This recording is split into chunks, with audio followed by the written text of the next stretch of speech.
Hello friends, welcome to SSC coaching centre. दोस्तों, आज के वीडियो में बात करेंगे गणित के इम्पोर्टेंट प्रश्नों की। इस वीडियो को आप अंत तक जरूर देखना क्योंकि ये सभी प्रश्न परीक्षा में पूछे गए हैं। तो चलिए स्टार्ट करते हैं। दोस्तों, पहला प्रश्न है 20 संख्याओं का औसत 30 तथा अन्य 30 संख्याओं का औसत 50 है, तो सभी संख्याओं का औसत क्या होगा। एसएससी एमटीएस 2017 में ये प्रश्न पूछा गया था। अब देखिए क्या कह रहा है प्रश्न में, जो 20 संख्याएं हैं उनका औसत कितना दे रखा है 30। आप बहुत अच्छे से जानते हैं कि अगर संख्याओं का मल्टीप्लाई औसत से करेंगे तो योग पता चलेगा। संख्या हमारे पास 20 है, उनका औसत 30 है, संख्या का मल्टीप्लाई औसत से करेंगे योग पता चलेगा। तो 20 का मल्टीप्लाई हम 30 से करेंगे तो 2 त्रिक का 6 हो जाएगा, एक ये जीरो एक ये जीरो 200, मतलब 2 जीरो आ गए तो 600 इनका योग हो गया। अब यहां तक बात क्लियर होगी। अब कह रहा है कि अन्य 30 संख्याओं का औसत 50 है। भाई 20 संख्याओं का औसत 30 दे रहा था, लेकिन अन्य 30 संख्याओं का औसत 50 है। अलग से 30 संख्याएं और हैं, उनका औसत आपको 50 दे रखा है, तो इनका योग कितना हो जाएगा। संख्याओं का मल्टीप्लाई औसत से करेंगे, इनका भी योग पता चलेगा। 3 पच्चे 15 हो जाएगा, 1 जीरो 1 जीरो 2 जीरो, मतलब 1500 इनका योग आ गया। लास्ट में क्या कह रहा है, सभी संख्याओं का औसत क्या होगा, सभी संख्याओं का। तो सभी संख्याओं की बात करें तो 20 संख्याएं पहले थी, 30 बाद में, सभी संख्याएं कितनी हो गई 50। इनका औसत पूछ रहा है। तो देखिए औसत कैसे निकालते हैं।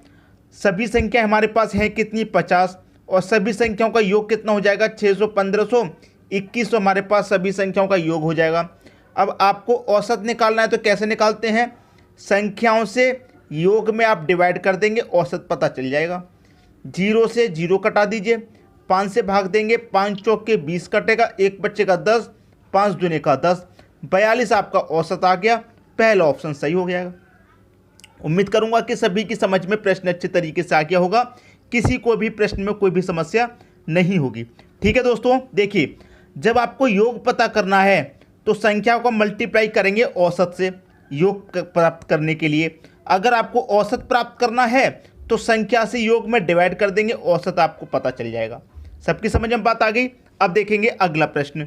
अगला प्रश्न है ए तथा बी की औसत आयु 30 वर्ष और बी तथा सी की औसत आयु 26 वर्ष है, तो ए तथा सी की आयु में क्या अंतर होगा। ए और सी की आयु में अंतर पूछ रहा है।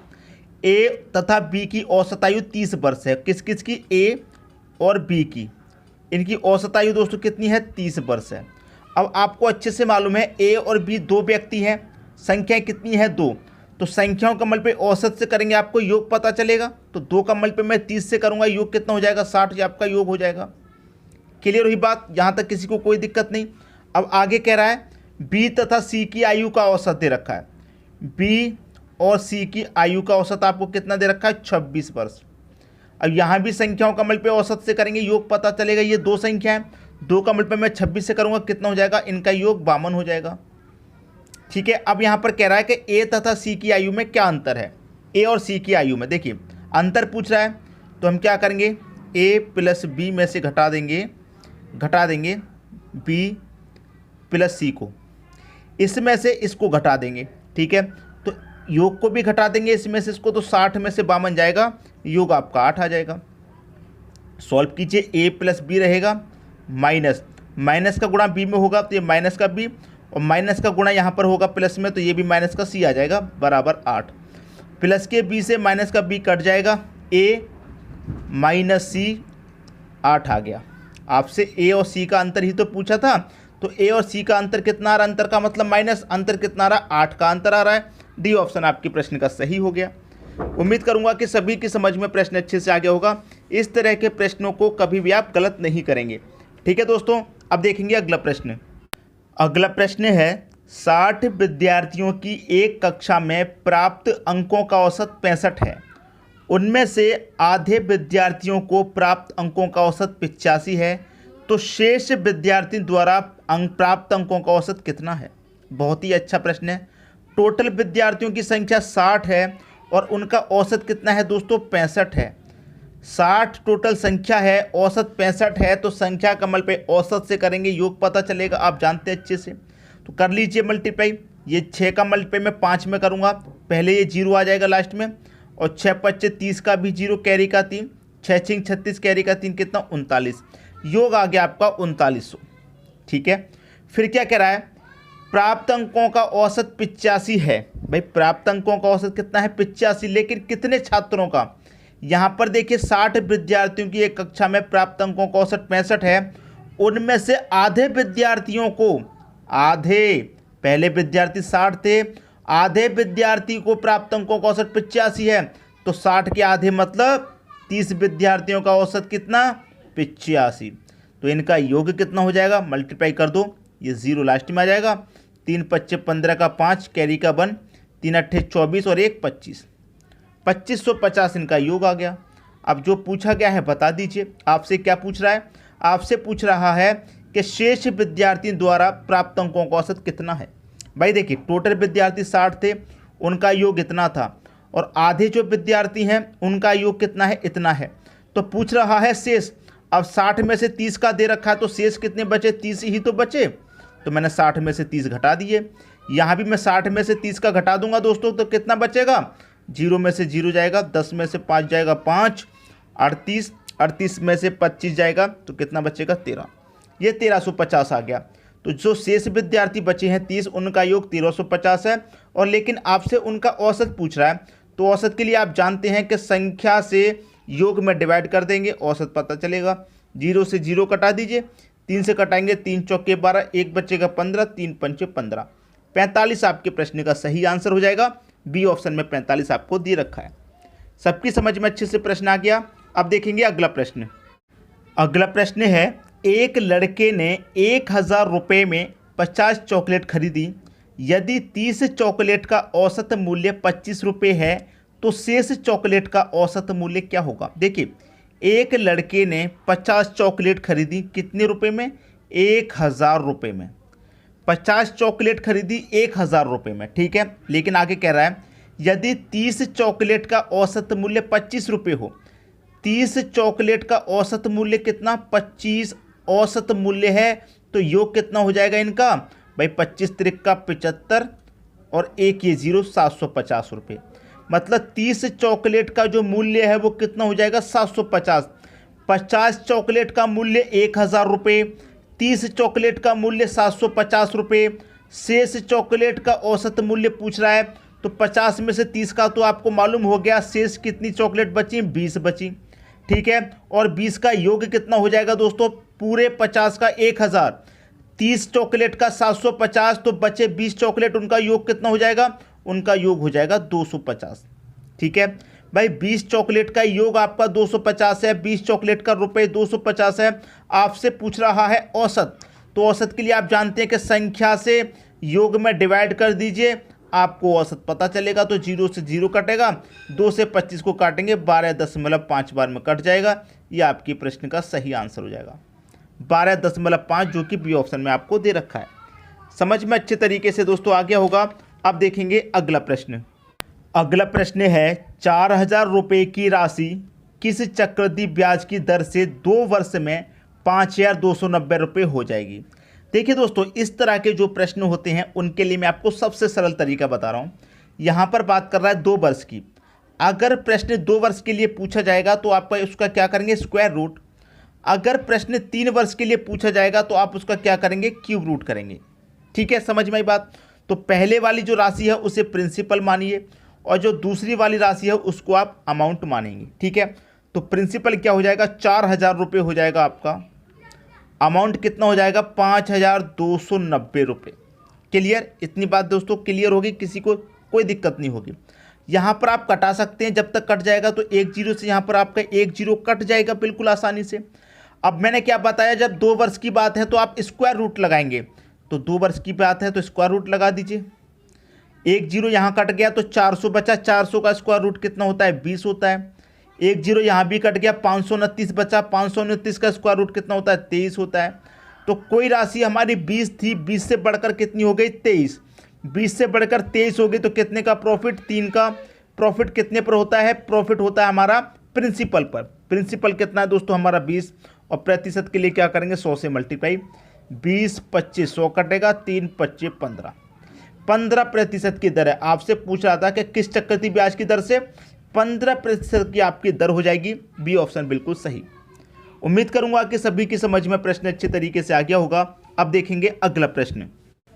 अगला प्रश्न है, ब्याज की किस प्रतिशत ब्याज की दर से 1000 रुपये की राशि 2 वर्ष में चक्रवृद्धि ब्याज से 1102.50 रुपये हो जाएगी। मैंने आपको बताया पहली राशि को प्रिंसिपल मानेंगे आप, दूसरी को अमाउंट। पहली राशि कितनी है आपकी 1000, तो प्रिंसिपल आपका 1000 हो गया। अमाउंट कितना है, इतना आपका अमाउंट हो जाएगा।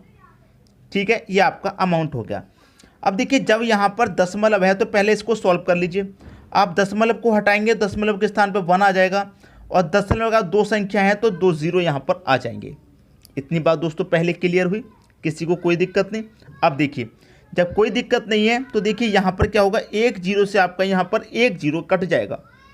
अब फिर भी किसी को कोई दिक्कत, अभी भी किसी को कोई दिक्कत नहीं होगी। 1 जीरो से क्या हो गया यहाँ पर दोस्तों, 1 जीरो कट गया। अब देखिए यहाँ पर ध्यान से समझिए, यहाँ पर 10 बचा, तो 10 क्या है, 10 का मल्टीप्लाई यहाँ पर होगा ऐसे करके, तो ये 1000 है, 1 जीरो इसमें और बढ़ जाएगा तो ये 10,000 हो जाएगा। ठीक है, अब इधर कितना बचा, 1102 है और 5 और आ गया इधर, तो कितना बचा 1102 और 5।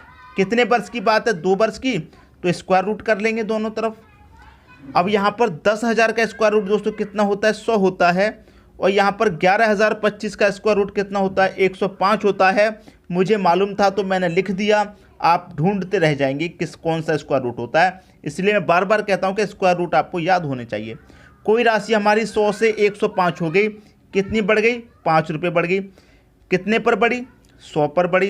प्रतिशत के लिए 100 से मल्टीप्लाई, 100 से 100 कट गया, बचा कितना, 5%। पहला ऑप्शन हो गया सही आंसर। उम्मीद करूंगा सभी की समझ में अच्छे तरीके से प्रश्न आ रहे हैं, किसी को कोई भी समस्या नहीं होगी। अब देखेंगे अगला प्रश्न। अगला प्रश्न है, कोई राशि 3 वर्ष में 4000 रुपये हो जाती है तथा 5 वर्ष में 4410 रुपये हो जाती है, तो चक्रवृद्धि ब्याज की दर क्या है।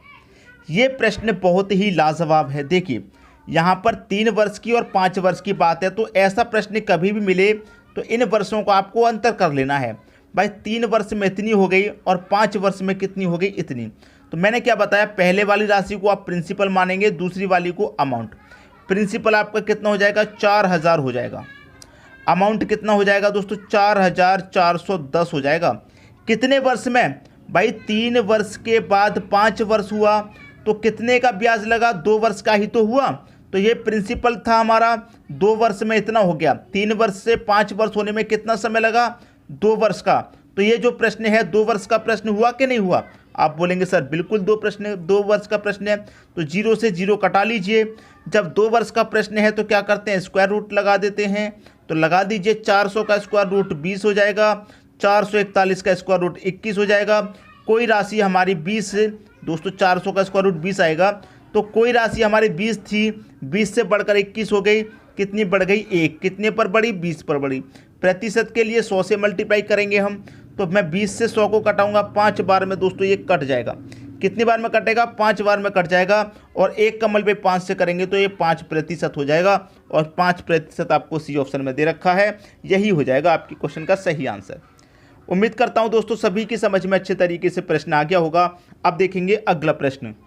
अगला प्रश्न है, कोई धनराशि चक्रवृद्धि ब्याज की दर से 2 वर्ष में 1460 रुपये तथा 3 वर्ष में 1606 रुपये हो जाती है, तो ब्याज की दर क्या होगी। मैंने बताया है पहले वाली राशि को प्रिंसिपल, दूसरी वाली को अमाउंट। तो प्रिंसिपल पहले वाली राशि कितनी हो जाएगी, 1460 रुपये। अमाउंट कितना हो जाएगा, 1606 रुपये। 2 वर्ष में इतनी हो गई थी राशि, 3 वर्ष में इतनी। तो मैंने क्या बताया, ऐसा प्रश्न मिले 2 से 3 वर्ष में हो रहा है तो कितने का अंतर है, 1 वर्ष का ही तो ब्याज पूछ रहा है, तो ये 1 वर्ष का प्रश्न है। आप कहेंगे सर 2 वर्ष के लिए आपने बताया स्क्वायर रूट, 3 वर्ष के लिए बताया क्यूब रूट, तो 1 वर्ष में क्या करेंगे, 1 वर्ष में कुछ नहीं करना, 1 वर्ष के लिए कुछ भी नहीं करना। भाई 2 वर्ष में राशि इतनी है और 3 वर्ष में इतनी होगी, तो 1 वर्ष में कितनी बढ़ गई, भाई 1460 से 1660 हो रही है, 1 वर्ष में कितनी बढ़ रही है। आप कहेंगे सर 146 बढ़ रही है। कितने पर बढ़ रही है, 1460 पर बढ़ रही है। प्रतिशत के लिए क्या करेंगे 100 से मल्टीप्लाई। अब यहाँ पर प्रश्न को जब आप सॉल्व करेंगे तो 0 से यहाँ 0 कट जाएगा, 146 से 146 कट जाएगा, बचेगा कितना 10। तो 10% की आपकी दर हो जाएगी ब्याज की। डी ऑप्शन बिल्कुल सही। उम्मीद करूंगा कि सभी की समझ में प्रश्न अच्छे तरीके से आ गया होगा। किसी को भी प्रश्न में कोई भी समस्या कोई भी दिक्कत नहीं होगी। वीडियो कैसा लगा दोस्तों कमेंट बॉक्स में जरूर बताइएगा। वीडियो देखने के लिए आपका बहुत बहुत धन्यवाद।